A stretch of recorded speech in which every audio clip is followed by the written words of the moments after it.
요한계시록 20장 11절입니다.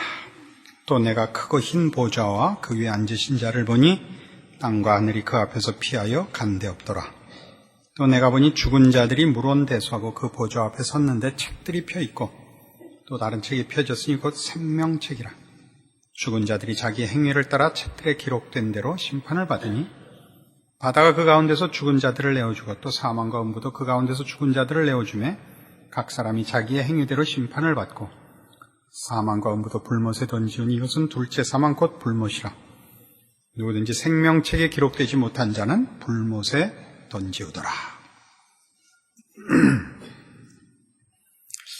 이 마지막 대심판의 장경 중에 심판자가 악인들을 심판하는데 저들의 행한 대로 자기 행위를 따라 책들에 기록된 대로 심판을 받더라라고 기록되어 있습니다. 그러나 이 악인들의 행위가 기록된 책들과 구원 얻은 성도들의 이름이 기록된 책은 구별되어 있습니다. 그것은 생명책이라고 구별하고 있습니다. 물론 우리 잘 아시는 대로 계시록 2장에 가보시면 서두에 그 7교회에 보낸 편지에서 이렇게 경고를 하신 적은 있습니다. 계시록 2장 23절 또 내가 사망으로 그의 자녀를 죽이리니 모든 교회가 나는 사람의 뜻과 마음을 살피는 자인 줄 알지라 내가 너희 각 사람의 행위대로 갚아주리라 라고 얘기했습니다. 이 대목은 두아디라 교회에 보낸 편지며 거기 이세벨이라는 그 자칭 선지자라 하나 행음하게 하고 우상 제물을 먹게 한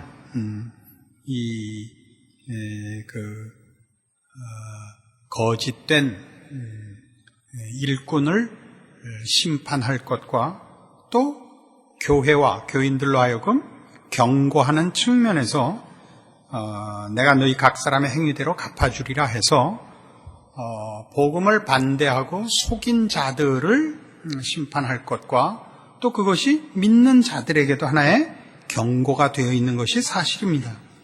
그러나 이 마지막 심판에서 이 책들이 펴 있고 각자의 행위대로 그 심판을 받는다 하는 것은 하나님께서 행하시는 심판이 공의로운 심판이요 심판을 받는 악인들이 핑계대거나 반박할 근거가 없음을 보이는 장면입니다. 왜 이 얘기를 자꾸 강조하느냐 하면 믿는 자들도 신자들도 행위를 따라 심판을 받는가? 그렇지는 않습니다. 생명책은 다른 책들하고 구별되어 있습니다.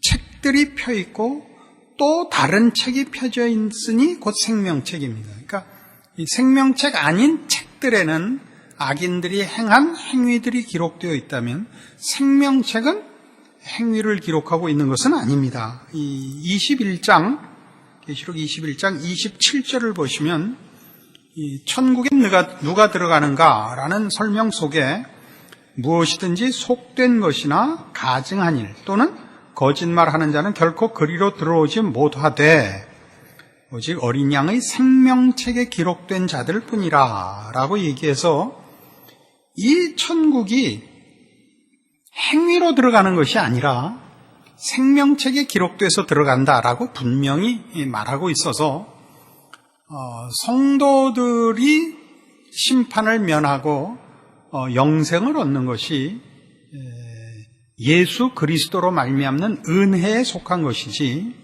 우리의 행위와 우리의 결단에 근거한 것은 아니라는 것을 대조하고 있습니다. 그러니까 이 대목은 사실은 마지막 심판은 결국 악인들의 행위와 성도들의 믿음을 대조하고 있는 장면인 셈입니다. 그러면 악인들의 행위와 성도들의 믿음을 대조한다는 건 무슨 뜻이 되냐면 자신을 근거하여 산 자들과 예수 그리스도를 근거하여 산 자들을 구별하고 있는 표현을 쓰고 있는 것이지, 그러니까 행위를 근거하고 있다는 건 자기 마음대로 산 자들이죠. 그것이 얼마나 부도덕했느냐, 얼마나 악했느냐는 2차적인 문제인 것입니다. 자기를 근거하여 산 자들과 예수 그리스도 안에서 산 자들을 구별하고 있고, 자기를 근거하여 산 자들의 그 결과들 생명과 의와 거룩을 산출할 수 없다라는 것을 최종 심판에서도 보이고 있는 것입니다. 그런데도 불구하고 이것을 행위라고 설명해서 우리 모두로 하여금 혹시나 하는 걱정을 하게 되고, 또 이 행위대로 갚아주신다 또는 행위를 따라 심판을 한다라는 표현이 성경에 분명히 나와 있는데 너무 은혜를 강조하여 성도들의 행위는 아무 의미가 없는 것 같이 또 외면되거나 또는 그 행위가 무엇을 의미하느냐가 정확히 이해되지 않아서는 안 될 것입니다. 이것은 마태복음 7장에 등장했던 이 열매 문제와 연결되는 것입니다. 마태복음 7장 18절 말씀 봅시다. 좋은 나무가 나쁜 열매를 맺을 수 없고 못된 나무가 아름다운 열매를 맺을 수 없느니라. 아름다운 열매를 맺지 아니하는 나무마다 찍혀 불에 던지우느니라. 이러므로 그의 열매로 그들을 알리라입니다. 그러니까 지금 악인들이 받는 심판은 뭐냐 하면 아름다운 열매를 맺지 못해서 찍히는 것이죠. 그러나 성경이 이 얘기를 할 때는 전봇대가 포도를 맺자, 감을 맺자라고 선택하고 실천하는 내용을 얘기하는 것이 아니고, 열매는 그 나무의 나무된 정체성을 드러내는 것이지, 포도나무이기 때문에 포도를 맺고 감나무이기 때문에 감을 맺는 것이지, 나무가 결심을 따라 그의 열매를 만들어낼 수 있다는 얘기가 아니다라는 걸 보여주는 장면이었던 것입니다. 그렇지 않습니까? 아름다운 열매를 맺지 아니하는 나무, 그러니까 아름답지 않은 나무가 되는 것이죠. 앞에 조금 더 볼까요? 16절. 그의 열매로 그들을 알지니 가시나무에서 포도를 또는 엉겅퀴에서 무화과를 따겠느냐. 이와 같이 좋은 나무마다 아름다운 열매를 맺고 못된 나무가 나쁜 열매를 맺나니 좋은 나무가 나쁜 열매를 맺을 수 없고 못된 나무가 아름다운 열매를 맺을 수 없느니라. 이 얘기입니다. 그러니까 열매를 맺었냐 안 맺었냐의 싸움이 아니고 그 열매가 나온 이유가 뭐냐를 따지는 것이죠. 악인들을 행위대로 갚아준다. 행위를 따라 심판한다는 것은 그들의 행위가 나쁘고 행위가 벌받을 만하다라는 얘기가 아니라 그 행위를 산출할 수밖에 없는 존재요 정체다 이거죠. 아무리 날이 춥다고 그렇게 뇌가 안 돌아간단 말이에요. 그러니까 이 행위대로 갚는다는 건 너희들이 누구냐를 말하는 거죠. 너희는 너희가 근거가 되어 열매를 맺었기 때문에 너희가 맺을 수 있는 건 이것밖에 없다. 즉 너희는 구원을 얻기에 필요한 의도, 진리도, 거룩도 가지고 있지 않다. 그래서 심판을 받는 것이요. 심판을 면하는 자들은 그러니까 생명책에 있기 때문이고, 생명책에 있는 것은 예수 그리스도로 말미암아 구원을 얻은 자이고, 우리는 예수 안에 있기 때문에 예수께서 맺으시는, 당연히 맺으시는 충만한 그의 거룩하심과 영생에 우리가 참여하여 있어서 구원을 얻는 것입니다. 이 문제는 말하자면 성경 전체에서 가장 중요한 문제가 될 수 있습니다. 우리가 가지는 모든 열매는 예수 그리스도의 열매요. 그것이 우리 것이죠. 그걸 뭐 다른 데 볼 거 없습니다. 요한복음 15장 가시면 포도나무 비유죠. 뭐라고 되어 있습니까? 요한복음 15장 4절. 내 안에 거하라. 나도 너희 안에 거하리라. 가지가 포도나무에 붙어 있지 아니하면 절로 과실을 맺을 수 없음 같이 너희도 내 안에 있지 아니하면 그러하리라. 나는 포도나무에 너희는 가지니 저가 내 안에 내가 저 안에 있으면 이 사람은 과실을 많이 맺나니 나를 떠나서는 너희가 아무것도 할 수 없음이라. 사람이 내 안에 거하지 아니하면 가지처럼 밖에 버리어 말라지라니 사람들이 이것을 모아다가 불에 던져 사르느니라. 그러니까 우리의 구원은 왜 생명책에 기록된 자들이라고 얘기하냐면 우리는 우리라는 존재가 만들어낸 공로에 의해서 구원을 얻거나 상을 받는 것이 아니라 생명책에 있기 때문에, 그 생명책이란 말은 예수 그리스도의 구속의 은혜 안에 있는 자들을 말하고, 그래서 우리는 포도나무에 붙어 있기 때문에 그 가지가 말라질 수 없는, 찍혀 불에 던지우지 않는 존재가 된 것임을 말하는 것입니다. 그러니까 이 문제가 착한 일을 했다, 악한 일을 했다라는 대조가 아니고 훨씬 근본적인 우리가 어디에 속해 있고 우리가 무엇을 근거하여 있느냐를 묻고 있는 장면인 것입니다. 그래서 현실적으로 얘기하자면 성도들의 신앙생활이 자랑스럽고 완전하고 승리로 가는 것보다는 더 많은 실패와 후회와 회개가 사실은 더 많지 않습니까? 그리고 성경도 이걸 알기 때문에 예를 들면 요한 1서 1장에 가보십시다. 신약 성경 388페이지 요한 1서 1장 7절 저가 빛 가운데 계신 것 같이 우리도 빛 가운데 행하면 우리가 서로 사귐이 있고 그 아들 예수의 피가 우리를 모든 죄에서 깨끗하게 하실 것이요 만일 우리가 죄 없다 하면 스스로 속이고 또 진리가 우리 속에 있지 아니할 것이요 만일 우리가 우리 죄를 자백하면 저는 미쁘시고 의로우사 우리 죄를 사하시며 모든 불의에서 우리를 깨끗게 하실 것이요 만일 우리가 범죄하지 아니하였다면 하나님을 거짓말하는 자로 만드는 것이니 또한 그의 말씀이 우리 속에 있지 아니하니라. 우리는 원죄로서도 죄인이고 구원을 얻고 난 이후에도 완벽히 죄를 이기지 못하기 때문에 늘 죄를 범합니다. 그래서 성경이 말하는 것은 우리가 죄 없다 하면 스스로 속이고 또 하나님을 거짓말하는 자로 만드는 것이다 이겁니다. 그래서 어떻게 해야 된다고요? 그래서 늘 회개하고 예수 그리스도 안에서 용서받고 깨끗게 되는 일을 반복해야 된다고 명하고 약속하고 있습니다. 그러니까 마지막 날 우리가 심판대 앞에 섰을 때 심판을 받는 악한 이들이 그의 행위들이 기록된 것으로 인하여 벌을 받는다면 그러면 신자들은 그의 행위를 따라 구원을 얻고 심판을 면할 수 있느냐? 그렇게 묻는다면 그 앞에 설 수 있는 자는 아무도 없습니다. 그러나 대조는 그게 아니라니까요.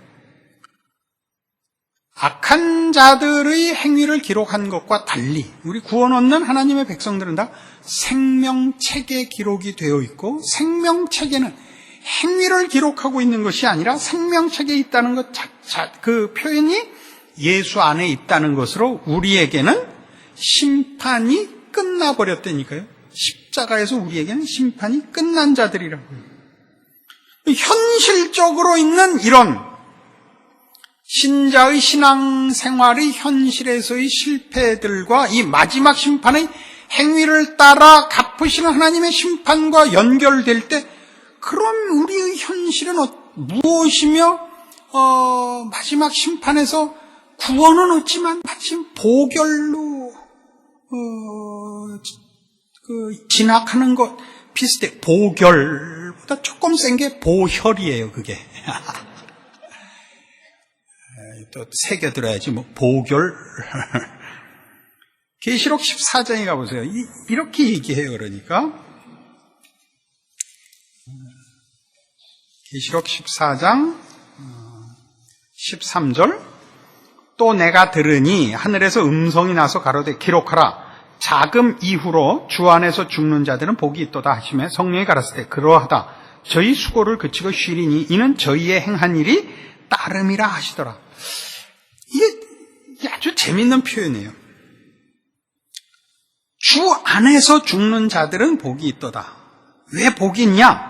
저희가 수고를 그치고 쉰다 이거예요. 수고를 그치고 쉰다는 것은 말하자면 좀 긍정적이기보다는 상당히 부정적인 표현입니다. 신앙생활을 하는 게 수고로운 거예요, 현실적으로. 외적으로는 핍박과 세상 풍조에 우리가 늘 적대 행위를 받고 있고, 그 현실적으로 힘을 갖고 있는 하나님을 반대하는 세력에 늘 고난을 당하고 있는 수고가 있죠. 신앙을 지키는 것 자체로 수고라고요. 게다가 우리가 아직 속으로 탄식하며 양자될 것을 기다려야 하는 완성을 향한 과정이 있기 때문에 우리 개개인의 신앙이 만족스럽지 못하고 실패와 후회가 더 많은 현실을 살기 때문에 눈물과 회한과 사죄와 회개를 구하는 것이 사실은 또 현실적으로 많다고요. 이런 것들이 모두 수고입니다. 그 수고를 그치고 쉴 뿐입니다. 보상을 못 받고, 우리가 예수를 믿는 것이 그것이 진리며 영생이며 그것이 승리인 것을 확인하고 죽기 전에 확인하는 일이 허락되어 있지 않듯이, 우리가 주를 향한 열심과 신앙의 완전함을 구하는 것들을 어떤 의미에서는 다 성취하지 못하고 죽는다고요. 이 성경이 하는 얘기예요. 그래서 수고를 그치고 쉽니다. 그런데 왜 복되냐? 이는 저희의 행한 일이 따름이라거든요. 그 행한 일이 따르면 보상이 된다는 거죠. 세상의 풍조와 하나님을 반대하는 세력에 맞서 싸워 타협하지 않은 것, 또 우리 안에 일어나는 못난 것, 자기의 그 부족한 것, 신앙의 실패와 실수로 인하여 우는 것들이 울고 후회하고로 우리의 평생은 끝났는지 모르지만, 그 후회와 그 눈물이 우리가 다시 부활하였을 때는 거기에 대한 보상을 받는다고 얘기를 하는 것입니다.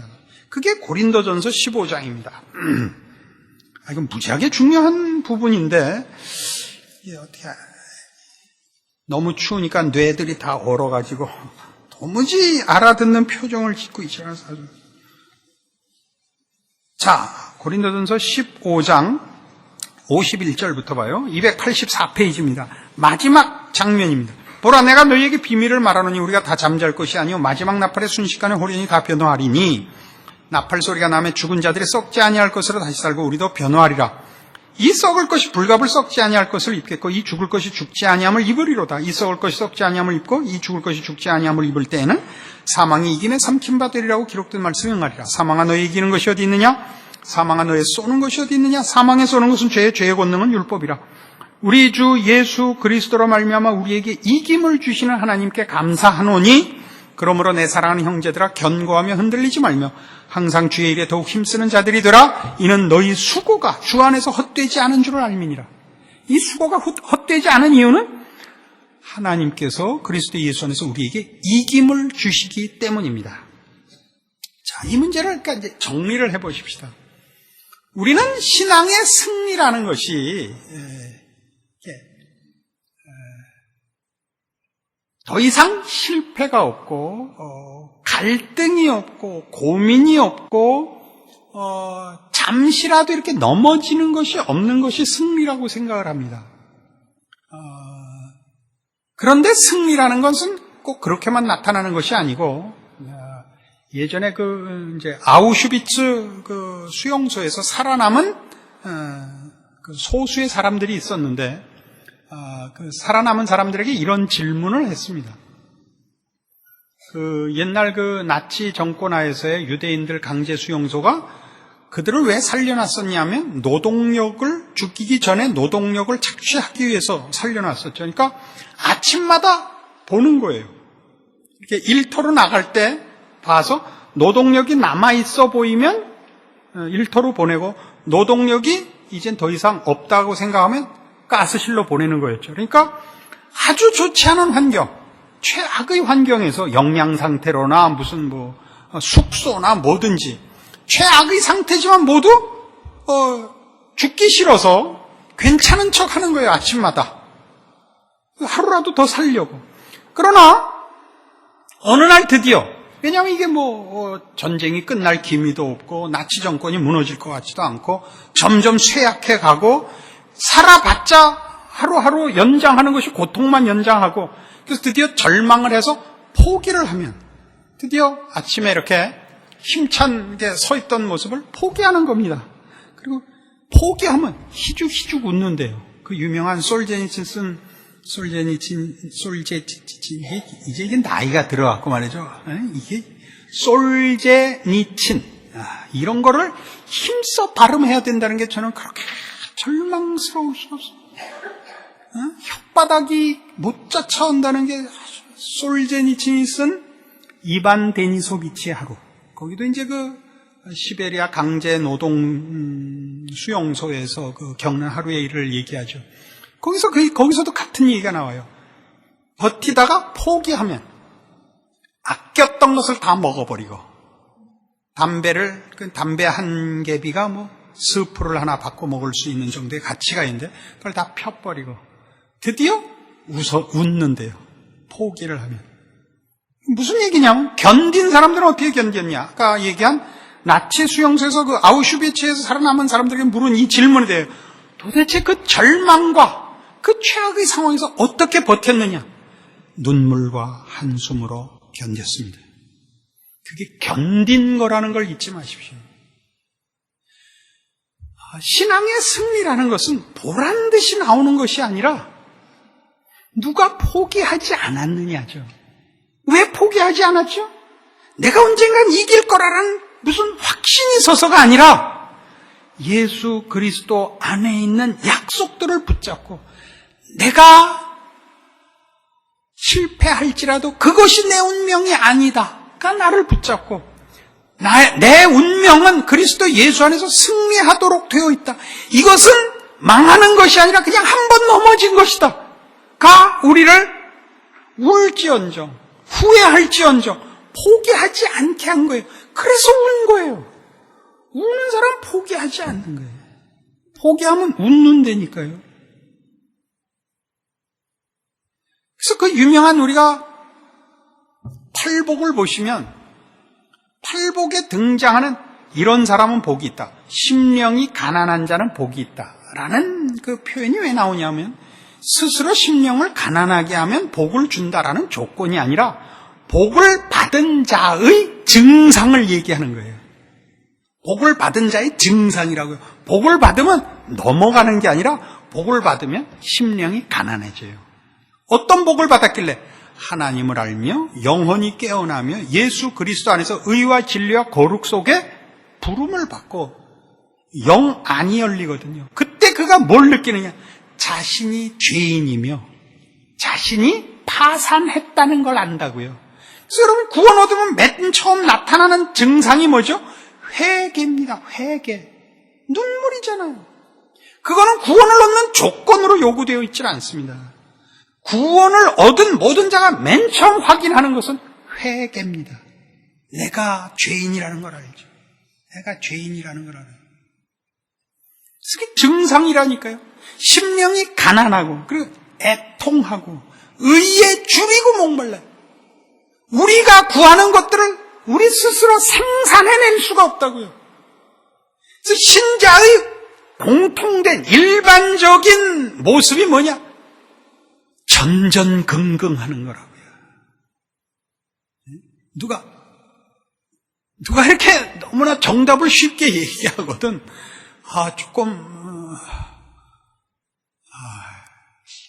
금년 들어서는 이제 좀 말을 좋게 하려고 그랬더니 갑자기 다른 거 생각해. 옛날 같으면 이건 사기꾼이야 뭐 이래. 근데 그렇게 말고, 그 사람도 훌륭한 사람이지만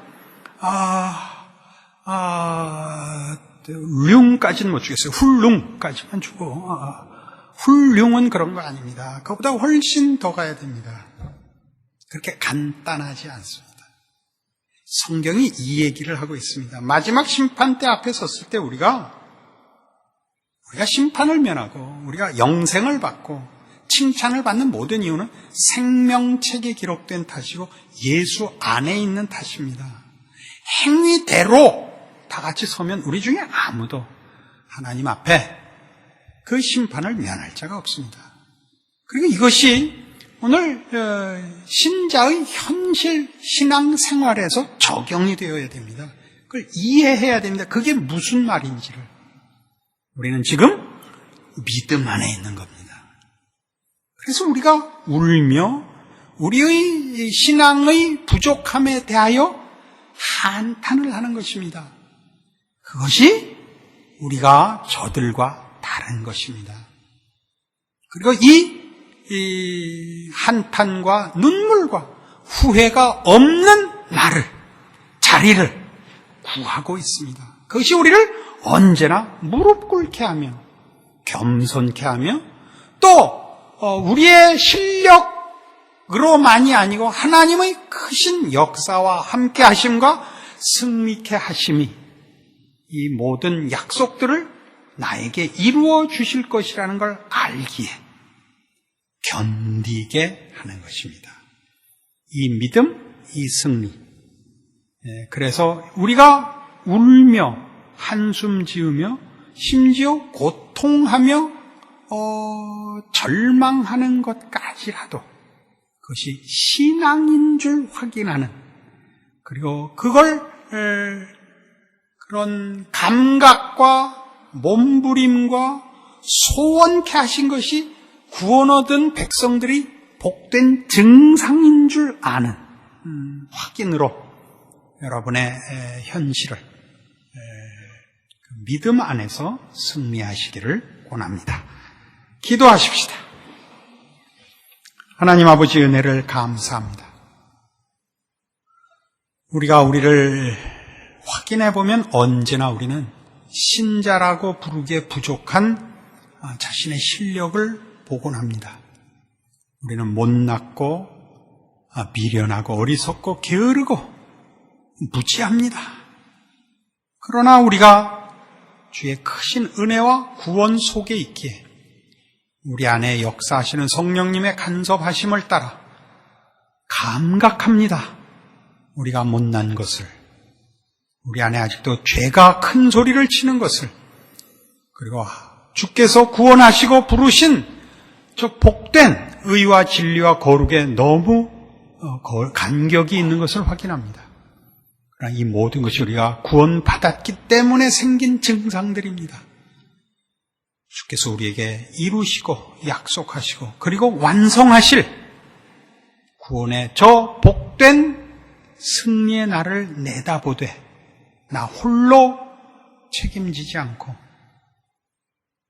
예수 그리스도 안에서 우리에게 이김을 주시는 하나님의 인도하심과 약속 속에 있음을 확인하는 믿음으로 오늘 하루를 이기고 우리의 인생을 이기고 믿음 안에 인내하되 충성하여 우리의 눈물과 한숨이 헛되지 않은 우리의 신자된 운명인 것을 확인하는 것으로 인내하고 충성하고 견뎌 승리의 그날 복된 자리에 주의 말씀을 들은 모든 성도들 감사와 찬송으로 설 줄로 아는 확신 주의 말씀으로 오늘 붙들어 매 주시옵소서. 예수님 이름으로 기도합니다. 아멘.